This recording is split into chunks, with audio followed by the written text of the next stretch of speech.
Hello everyone, if your Rockstar Games Launcher is not loading, it's stuck on this screen, then you have come to the right place because in this video I'm going to show you how easy it is to fix this annoying error on Rockstar Games Launcher easily. So first off, you're going to open up your start menu and you're going to write here, allow an app. You're going to go into this and then what you're going to do is you're going to click on to change settings here. You're going to click allow another app.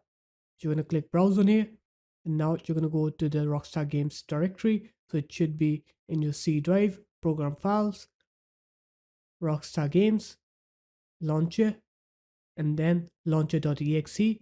First, you're going to do this. You're going to click open on here, click add. As you can see, I already have it here, so I can't add it, but you're going to do that. And then you're going to go into browse again.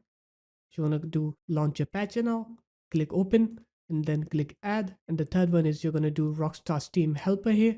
So you're just going to add this one as well. Click open and then click add on here. After that, make sure all three of these are turned on in the private and public networks. So just turn both of these networks on the Rockstar game files that we just added here. After that, click OK on here. And then what you're going to do is you're going to open up your Explorer. And then you're going to go to your C drive, users. You're going to select your username. You're going to go into documents. You're going to go into Rockstar Games. And here, you're just going to delete both of these folders. So Social Club and Launcher. So just go ahead and delete both of these folders.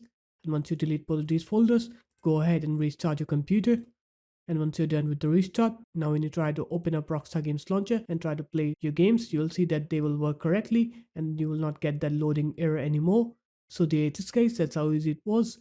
If you guys found this video helpful, make sure to leave a like, comment and subscribe to the channel, and I'll see you in my next video. Peace.